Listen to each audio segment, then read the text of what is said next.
Hello, everyone. Welcome back to EasySpeak Daily. I'm so happy you're here with us today. If this is your first time joining us, welcome. And if you're a regular listener, it's so great to have you back. Hey, welcome. I'm so excited about today's episode.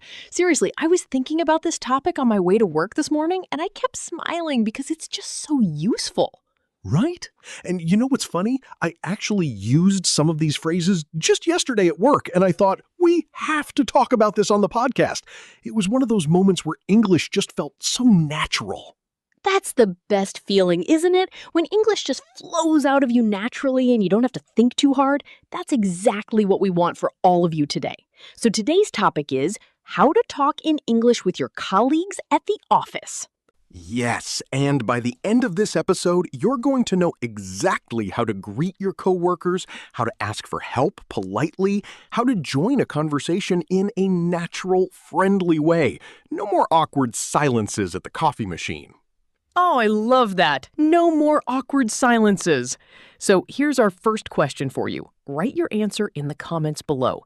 When you speak English at your office, what is the hardest thing for you? Is it starting a conversation or finding the right words? Let us know. We love reading your comments. Seriously, every single one. And while you're thinking about that, please hit the subscribe button on EasySpeak Daily so you never miss an episode. It helps us so much, and it means you always get new English lessons for free. All right, let's not waste any more time. Let's jump right in and start with the basics. How to greet your colleagues and start a conversation at work. Let's go! Okay, so let's start from the very beginning. Every single workday, the first thing you do when you walk into the office is you see your colleagues, and you need to say something. So what do you say? The most basic greeting is good morning. But here's the thing. In real office life, people say a lot more than just good morning. They make it feel warm and personal. That's so true. Here are some phrases people actually use. Good morning. How are you doing? Or, hey, good to see you. How was your weekend? Or, morning. You look like you had a great weekend. And my personal favorite, hey, how's everything going? These feel natural and friendly. They're not too formal, not too casual, just right for an office. The structure is simple. You start with a greeting word, hey, hi, good morning, morning, and then you add a short, friendly question. Something like, how are you? Or how was your weekend? Or how are things? That's the formula. Greeting plus a short question. And here's the beautiful thing. You don't need a long conversation right away. Your colleague might just say, I'm good, thanks. You? And you say, pretty good, thanks. And that's it. That's a complete conversation. Short, friendly, done. Here's your practice. Right now, say out loud, hey, good morning. How are you doing? Go ahead, say it. Now, what if you see a colleague you haven't seen for a while? Maybe they were on vacation, or maybe you work in different departments and don't see each other every day. Then you can say, hey, long time no see. How have you been? Or, oh, wow, I haven't seen you in ages. How are things? These phrases show that you noticed the other person, and you're happy to see them. And what if you want to start a real conversation, not just a quick hi?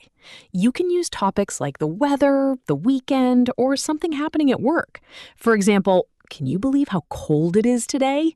Or, so, did you have a good weekend? Or even, did you watch the match last night? These small conversation starters are called small talk, and small talk is super important in office culture. Can you think of a small talk topic you could use at your office? Write it in the comments. Now, let me tell you about the negative side, or rather what not to do. Don't just walk in and say nothing. In many workplaces, especially in English-speaking cultures, a quick greeting is expected. Silence can feel unfriendly. You don't have to have a big conversation. Just a quick smile and morning is enough.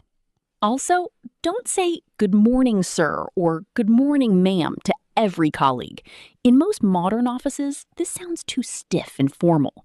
Just use hey, hi, or the person's first name. Hey, John, good morning is much more natural. Can you try that right now? Say your colleague's name and say good morning to them out loud. Great practice. One more tip.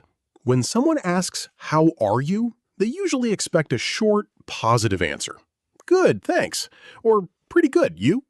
If you give a very long answer about all your problems, it can feel a little overwhelming in a casual morning greeting. Save the big conversations for when someone really sits down and asks. So to wrap up this section, start your workday with a warm greeting, add a friendly question, use small talk topics, and keep it natural. You already know more than you think. Let's move on. All right, so now you've greeted your colleagues beautifully, but what happens next? You have to actually do your work, and sometimes you need help. Asking for help in English is one of the most important skills in an office, and the good news is it's not hard at all once you know the right phrases. Right. And here's something interesting. The way you ask for help matters a lot. In an office, you want to sound polite and professional, but not too stiff. There's a big difference between, "Give me that report," and "Could you please send me that report?" Both mean the same thing, but one sounds rude and the other sounds professional and friendly. So let's look at some real-life situations. Imagine you need your colleague to explain something to you. You can say, "Sorry to bother you, but could you help me with this?" Or, "Hey, do you have a minute? I have a quick question." Or, "I'm a little confused about this. Could you explain it to me?" All of these are polite, natural, and professional.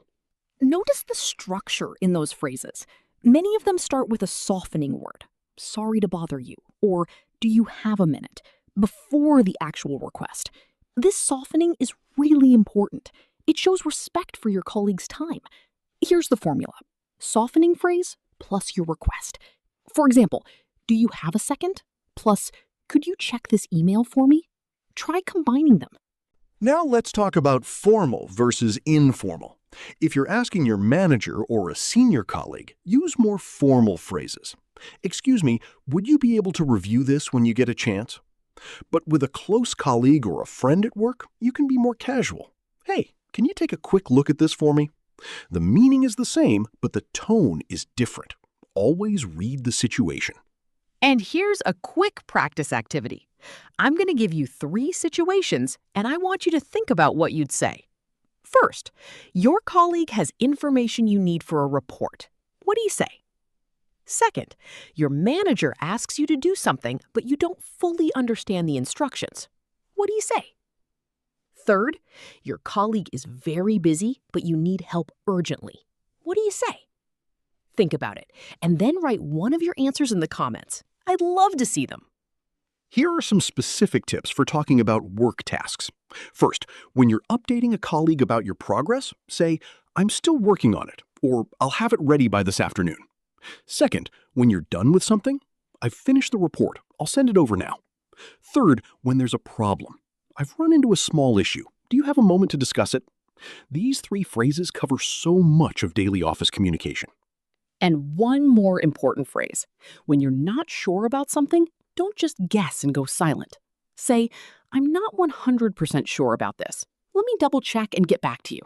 This sounds professional and honest. It shows you care about giving the right answer. Write this phrase down.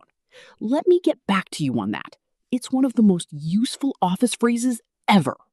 I use that phrase at least 3 times a day, honestly. And one more thing, when a colleague helps you, always say thank you.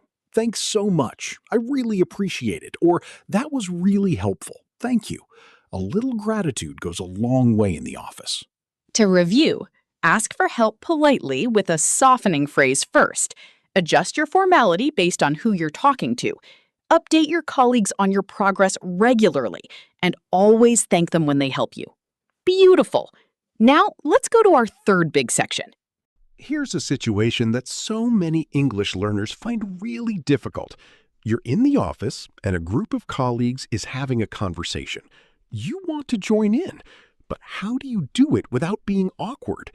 Or what about meetings? How do you speak up, share your ideas, or agree and disagree politely? That's what we're covering now. Yes, And this is something that even fluent speakers sometimes find tricky. It's not just about the words, it's about the timing and the tone. Let's start with joining a group conversation. If 2 or 3 colleagues are talking and you want to join, you can say, "Sorry to interrupt. Did I hear you mention the new project?" Or, "Oh, I couldn't help overhearing. Are you talking about the meeting tomorrow?" Or simply, "Hey, mind if I join you for a second?" These phrases are polite, and they signal that you're interested. You're not just barging into the conversation. You're asking for a little space in it. And most of the time, your colleagues will say, "Of course, come join us." People generally love it when others are interested. Now let's talk about meetings. Meetings are where so much important office communication happens, and they can be intimidating when English isn't your first language. The key is having a small toolkit of phrases that you can use no matter what the topic is. Let me give you some examples. To share an idea, I'd like to suggest, or what if we tried, or I was thinking, what about? These phrases introduce your idea gently. To agree with someone, "That's a great point," or "I completely agree with that," or "Exactly, I think that's the right approach." And to politely disagree, and this one is important. You don't want to say, "No, that's wrong." Instead, say, "That's an interesting idea, though I wonder if we could also consider," or "I see your point, but maybe we could look at it this way." You're still sharing your disagreement, but you're being respectful and professional about it. Here's the tip for politeness. In English office culture, softening your disagreement is really, really important. It doesn't mean you're not confident, it means you're a good communicator. The phrase, "I see your point, but," is golden. Use it when you disagree. It shows you listened before you responded. And what about when you don't understand something in a meeting? Don't panic and stay silent. It's completely fine to say, "Sorry, could you clarify what you mean by that?" Or, "I just want to make sure I understand. Are you saying that?"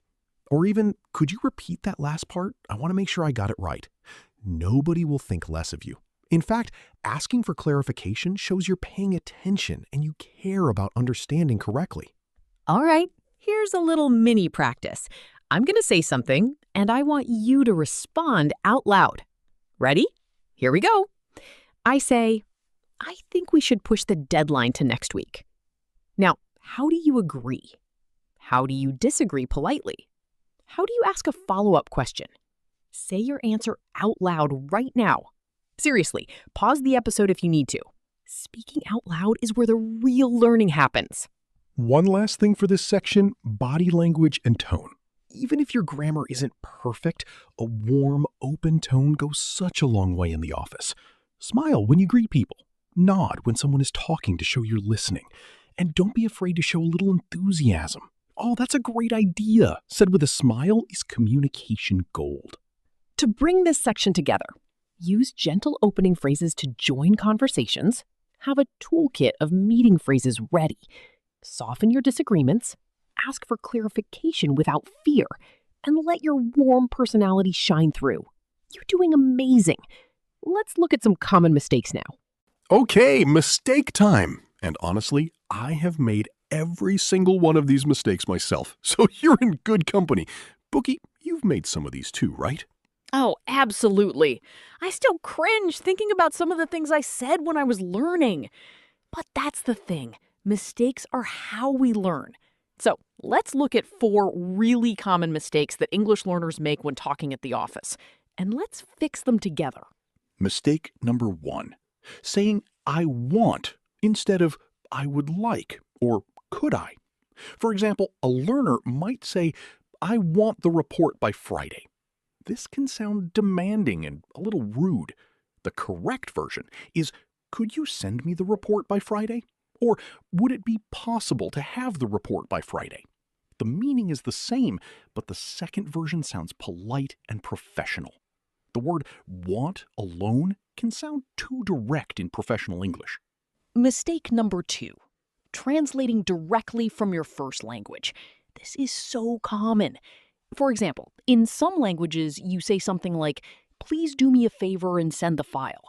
But in natural office English, this can sound a little stiff or old-fashioned. Instead, just say, "Could you send me the file?"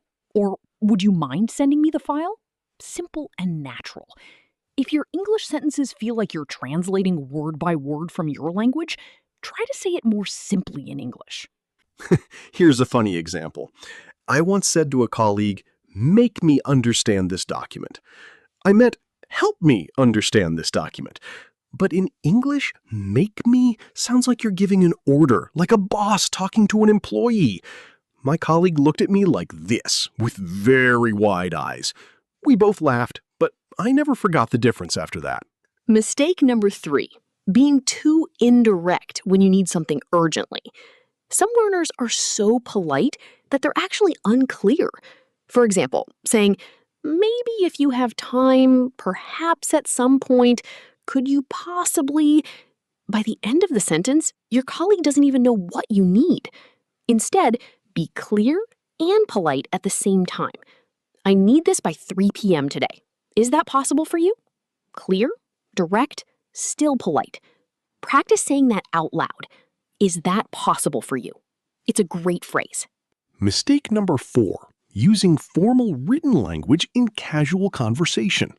When you learn English from books or exams, you sometimes learn phrases like "I hereby request" or "as per our discussion." These phrases are fine in emails, but in a casual office conversation, they sound very strange. If a colleague stops you in the hallway, don't say "as per our discussion yesterday, I was wondering." Just say, "Hey, about what we talked about yesterday." Much more natural, right? Here's your practice for this section. Look at these 2 sentences and decide which one sounds more natural for an office conversation. Sentence 1, "I would like to inform you that the meeting has been rescheduled." Sentence 2, "Hey, just so you know, the meeting got moved." Which one sounds more natural for a quick office chat? Yes, sentence 2. Write in the comments which one you would use and why. And remember, making mistakes is completely normal. Every single person learning a language makes mistakes. The important thing is that you're trying, you're learning, and every day you get a little bit better. We're really proud of you for being here and working on your English. That's right. Mistakes are just steps on the path to fluency. Don't let the fear of making a mistake stop you from speaking. The more you speak, the faster you improve. Promise. Now, let's do some fun practice. Okay, it's time for our favorite part, interactive practice. I'm going to give you some situations, and for each one, there are 2 choices. I want you to choose the better option and say it out loud. Ready? Here we go. Situation 1. Your colleague is on a phone call and you need to speak to them. Option A, you stand right in front of them and wait with your arms crossed, staring. Option B, you leave a quick note on their desk or send a short message saying, "Hey, when you're free, could we chat for a minute?" Which is better? Yes, option B. And why? Because it respects their time and feels professional and kind. Situation 2. Your manager gives you feedback on your work that you disagree with. Option A, no, that's not right. I did it the correct way. Option B, thank you for the feedback. Could I share my thinking on this? Which is better? Option B, always. Option B shows that you respect your manager while still giving yourself a chance to explain your point. That's emotional intelligence and great communication together. Situation 3. A colleague asks you to do something that you genuinely don't have time for today. Option A, no, I'm busy. Option B, I'd love to help, but I have a full plate today. Can we look at this tomorrow? Option B is much better. It's honest, it's kind, and it offers a solution. Say option B out loud right now. Situation 4. You walk into a meeting and realize you didn't understand the agenda. Option A, you sit quietly and hope nobody asks you anything. Option B, you ask a colleague quietly before the meeting starts. Hey, could you quickly fill me in on what today's meeting is about? Option B, always. There's no shame in asking. There's only progress. Here's your challenge. Write in the comments one sentence you want to use at your office this week. It can be a greeting, a way to ask for help, or a meeting phrase. Share it with us. We read every single comment, and we love seeing what you're going to practice. And remember, it's not about being perfect. It's about being real and communicating clearly. That's what real conversation is. Wow, you're doing so well. Honestly, the fact that you're here practicing, learning, and trying, that says everything about you. Keep going. Let's move on to our final section. You've learned so much today. Okay, we've reached the end of today's episode, and wow, we covered a lot of ground. Let me do a quick recap. Today we talked about how to talk in English with your colleagues at the office. And I think we really gave you some solid, practical, real-life language that you can start using right away. We sure did. Let me list the 3 main things we covered. First, we talked about greetings and small talk. How to say good morning warmly, how to start a little conversation, how to make your colleagues feel happy to see you. Second, we talked about asking for help and discussing work tasks, how to be polite, how to update people on your progress, and how to use that magic phrase. Let me get back to you on that. And third, we talked about joining conversations and speaking in meetings, how to share ideas, agree, disagree politely, and ask for clarification without fear. And don't forget the common mistakes we looked at, using I want instead of could I, translating to literally, being unclear when you need something urgently, and using written formal language in casual conversation. Fix those 4 mistakes and your office English is going to sound so much more natural and confident. Here's a question for you to think about. What is one English phrase from today's episode that you're going to use tomorrow at work? Just one phrase. Pick it right now in your mind. Then say it out loud tonight before you go to bed. Repetition is how language becomes natural, and you've got this. Please don't forget to like this episode and share it with a friend who is also learning English. You could literally change someone's day by sending them this podcast. And if you haven't subscribed to EasySpeak Daily yet, please do it right now. We come out with new episodes regularly, and every single one is designed to help your English improve step by step. And leave us a comment. Tell us what topic you want us to cover next. We read every comment, and your ideas shape our future episodes. You're not just a listener. You're part of the EasySpeak Daily family, and we love having you here. From both of us, thank you so much for spending this time with us today. You're amazing, you're hardworking, and your English is growing every single day. Keep practicing, keep speaking, and keep believing in yourself. You've totally got this. That's right. We'll see you in the next episode. Thank you so much for listening to EasySpeak Daily. Take care, keep smiling, and keep speaking. See you next time.